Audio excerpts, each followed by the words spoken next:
Tulgey Wood TV presents an article written by Jim Fanning for Disney Fan magazine in Japan. It is read aloud by Dean Brinkerhoff of On The Brink.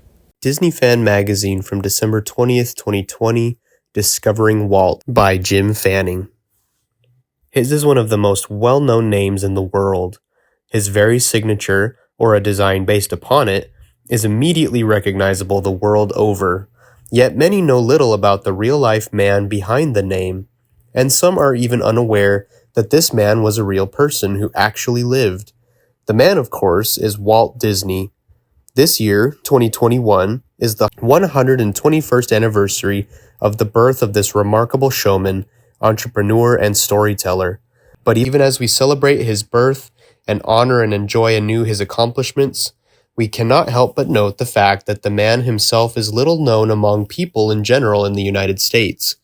And though he is one of the most acclaimed American citizens who worked in the realm of the arts, with the company that bears his name flourishing as an entertainment giant, many of the very people who enjoy Disney theme parks, movies, TV series, or other productions know nothing beyond the name. I often encounter people who don't even realize that Walt Disney was a real person, states Becky Cline, director of the Walt Disney Archives. They think he is a representative of a brand like Betty Crocker or Colonel Sanders, who was a real person but has been fictionalized. I love to explain that yes, he was a real man, a very talented artist, a genius with an amazing gift for storytelling and an uncanny understanding of what an audience craves. Author of such books as Travels with Walt Disney and Walt Disney's Imagineering Legends and the Genesis of the Disney Theme Park, Disney authority Jeff Kurtti observes, "I believe Walt is actually very well known today, but as a corporate founder and symbol and an icon, but not for his actual life and accomplishments. These are not well known because his long-standing superficial public identity as a movie maker or showman belies his complexities as a person." Asked to elaborate on this assertion, Jeff replied, "Walt was an extraordinarily complex genius, informed by the context of his environment and times, who in turn became one of the most influential global cultural figures of the 20th century. But at his heart, he was a simple, unassuming, and fundamentally humble man who simply became excited by ideas and projects and knew that a global audience would share that excitement." Born on December 5, 1901, Walter Elias Disney had an almost unshakable confidence in his own abilities to create engaging stories, whatever the form or media, done in a unique style that became epitomized by the phrase "the Disney touch." "When I was a kid," the great showman once revealed, "I read an art book and the author advised young artists to be themselves.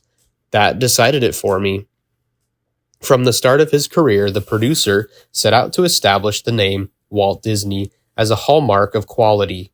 "Anything that has the Disney name to it is something we feel responsible for," Walt was to later say. As a veteran animator, Dick Huemer explained, "All Disney ever wanted was to entertain with excellence. He used to tell us, 'Make it so good, they'll have to want it.' Walt always felt he could connect with his audience, that what he liked, they would respond to and gravitate toward too. And making his name so well known, and as the very involved producer of the productions that were heralded by the words Walt Disney Presents, Walt became the face of his organization as well, even though fame was his goal only insofar as it promoted the Disney brand. 'If I am a celebrity,' he would say, 'it has never helped me to make a picture, nor has it ever bettered my polo game, which I certainly wish it would. No, being a celebrity doesn't mean so much.' Still, even though his name has been a household word since the 1930s, Walt's visage was not well known until he started appearing on U.S. television. It was writer-producer Bill Walsh who insisted the Great Showman appear on the first Disney TV production in 1950 as himself, because he was the personality behind the Disney Studios. When Disneyland, the weekly Disney Anthology Hour, debuted on the ABC television network on October 27, 1954, it was also produced by Bill Walsh, who again urged that Walt appear as the on-camera host. From then on, Walt's image as the warm, welcoming, and knowledgeable host was firmly established, and Although there were other dimensions and aspects to this man, this on-camera charisma was a reality, not a manufactured image. I always wish that I had been able to meet and talk to Walt firsthand. It would have been such an exciting thing, says Becky. But my first interactions were through a television screen. As a family, we were very dedicated to watching Walt Disney's Wonderful World of Color every Sunday night at home. Walt introduced and hosted those shows, so I got to see him in person every week, and that made me feel like he was my own dear friend. Even as a child, I was attracted to his personality. He seemed approachable, knowledgeable, curious about everything around him, and very good-natured. The perfect beloved uncle. Once I started working for the Walt Disney Archives and got to know so much more about him, it was wonderful to realize that he was indeed all of those things. For myself as a writer who has frequently written about Walt, the Walt Disney Archives has been an always helpful, unerring, and bottomless resource about this fascinating man in my professional projects, almost all of which have been officially sanctioned by the Walt Disney Company. I do not recall learning anything specific about him in elementary school or high school, aside from the encyclopedia set that we had in our home. Jeff Kurtti notes that I still refer people to the 1976 Bob Thomas biography, Walt Disney, an American Original, which remains the most factually and tonally accurate and fair-minded of all the many Walt Disney biographies. It was this very volume that I pored over to discover the life of the man before there were so many other biographies. Later, I was to write a biography of Walt myself, in addition to writing other books and many articles about his life and career. At least some young American people in school today are in fact exposed to Walt Disney in such classics as social studies. A father of three, Kurtti reveals that Walt Disney is now a fixture of public schools alongside famous 20th century business and entertainment figures. His somewhat rags to riches story presents easy teachable ideas for lower grade schools. An artist, writer, and Disney aficionado who is in his 20s, Dean Brinkerhoff, affirms this, but indicates the information, though obviously indicating Walt was a real person, is superficial and is included alongside other figures such as Charlie Chaplin. The difference for this youthful Disney enthusiast is that he actively sought out the plethora of resources to be found in our media-saturated world. I do remember seeing him prominently as a person in books, says Dean. Then I remember as a teenager watching a few of the really old Disneyland television episodes and knowing he was the host. I really began exploring and expanding my knowledge of him and his work. It was really the Walt Disney Treasures DVD set, Your Host, Walt Disney, that enabled me to analyze him as a human being and his brand and his work. That's when I remember really starting to explore those finer aspects. I love his scenes such as his meeting with Sergei Prokofiev in the 4th anniversary show from 1957, working with him on Peter and the Wolf for Make Mine Music from 1946. With him leaning on the piano, listening, just enjoying the music. That was one of my earliest memories of admiring the man as a human being and the respect he has for art and literature and the wonderful people around him. That felt just like me enjoying Peter and the Wolf. To see him in sort of my shoes was a neat experience, even if it was staged for that Disneyland TV episode. These vintage video appearances led this aficionado onto books, including and especially the book of Walt Disney quotations compiled by Dave Smith of the Walt Disney Archives. Dean's experience demonstrates that there are more resources available about Walt the person than ever before, but that to discover these treasures, the viewer/reader must first be personally motivated and then must actively seek out such information sources.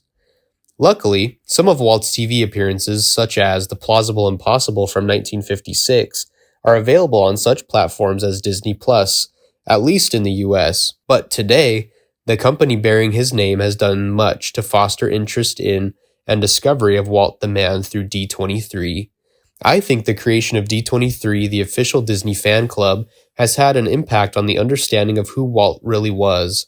From the beginning, it was the main mission of the club to share Walt's history with the world, as well as to celebrate the films, attractions, events, and stories that we are telling today, all rooted firmly in the foundations that Walt first laid.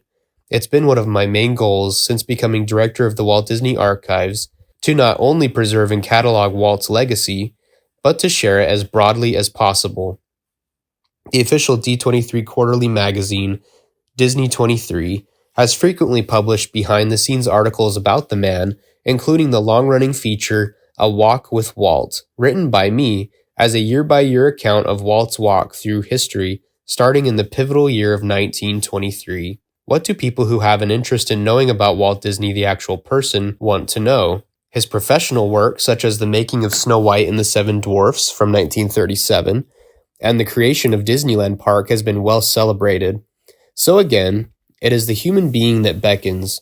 So much has been written about Walt's creative input and legacy, reveals Becky Cline, that I find that the questions people usually ask me are about his personal life, how he viewed the world, how he interacted with his family, what inspired him, what he liked to read, eat, and drink, where he liked to travel, the kind of things that we want to know about our friends. Beyond Walt's artistic achievements and genius for storytelling, it is the human dimensions of this extraordinary man that additionally fascinates Disney fan Brinkerhoff. I was surprised to find that he could lose his temper and was very brash and blunt in expressing his dislikes for whatever he did not like, and his serious disagreements with some of his staff. On TV, he's your Uncle Walt, and he's bringing all these Disney characters. But he's human too, and prone to vices as any of us are. But at the same time, the image projected in his TV appearances is real. He's my real Uncle Walt. But are there other facilities and organizations that such a Disney aficionado turn toward? We will take a closer look in part 2 in the next issue of Disney Fan.